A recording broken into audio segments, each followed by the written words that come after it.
Let's talk about the 10 signs that you're settling for a bad relationship, so you can know if you should stay in the relationship or if it's time to move on.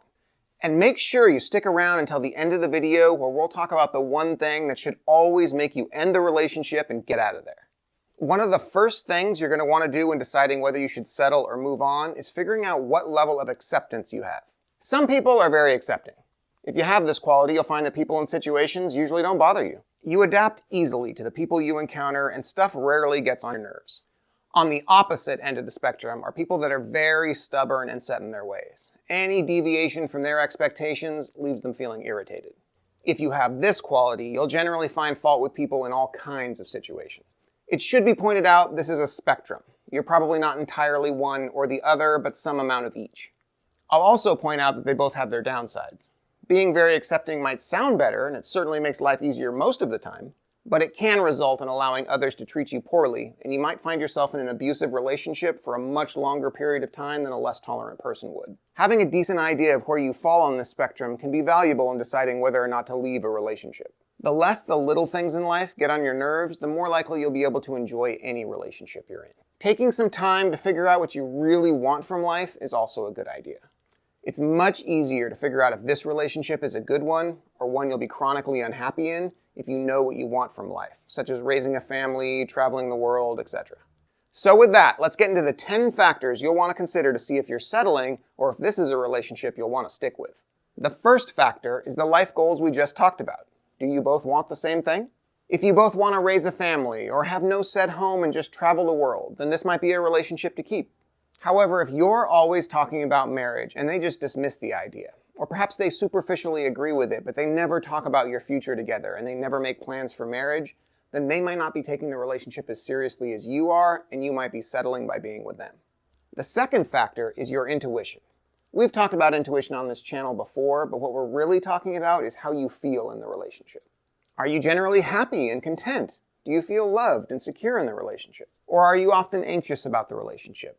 Do you wonder if they even care about you or if they might be cheating on you? Good relationships are based on mutual trust. And if your intuition is saying that they don't care about you or that you can't trust them, then sticking with the relationship is probably settling and you might want to look elsewhere. The third factor is how the other people you know feel about your partner. This one's pretty easy to evaluate. Do you spend a lot of time complaining to your friends or family or anyone else that'll listen, or do you generally seem pretty happy around others?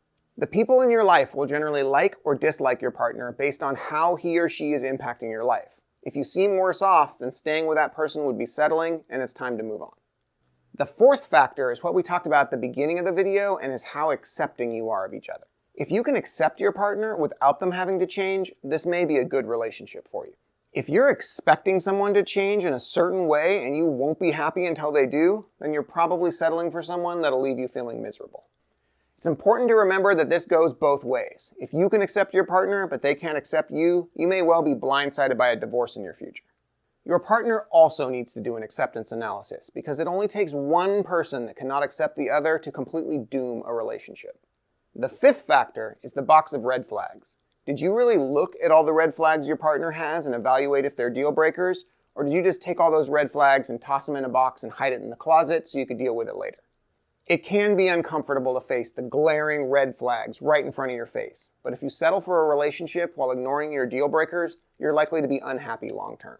The sixth factor is how well you two compromise. This is a big one and should not be overlooked. You are a partnership. Both of you have opinions, and both of your opinions should be factored into the decisions. In a healthy relationship, your input will influence your partner's decisions and behaviors. In an unhealthy relationship, your partner will ignore your input or may simply pretend to listen while making no changes. You really don't want to settle for a relationship like this. The seventh factor is your motivation for being in the relationship. Are you in this relationship because you deeply care for this person and your life is genuinely better because you're with this specific person? Or are you with this person because you don't want to be alone, or you need a place to stay, or you think you're supposed to be married by this age? To put it another way, do you want to be with this person because you want to be with this specific person, or would any generically human-shaped object of similar ability fill the role just fine? If you could exchange your current partner with any number of other people, then there's a good chance you're settling. The eighth factor is the quality of your life together. Do you generally have good times together and positive interactions? Or are most of your days together bland and dreary or outright hostile and negative? If you find yourself longing for the good old days when times were fun, or you can't remember the last time you really enjoyed each other's company, then you might be settling for a relationship that isn't right for you. Dr. John Gottman is a researcher and author on the topic of relationships, and he often recommends you strive for a 5-to-1 positive to negative ratio in your relationships. So for every one time you express anger, dismissiveness, contempt, criticism, or defensiveness, there are 5 moments of humor, affection, care, concern, or compassion. If you want to know more about this, you might want to check out his book, 7 Principles for Making Marriage Work, found in the Amazon link below. Dr. Gottman also talks about our 9th factor, which are the 4 horsemen of relationships, which are criticism, contempt, defensiveness, and stonewalling.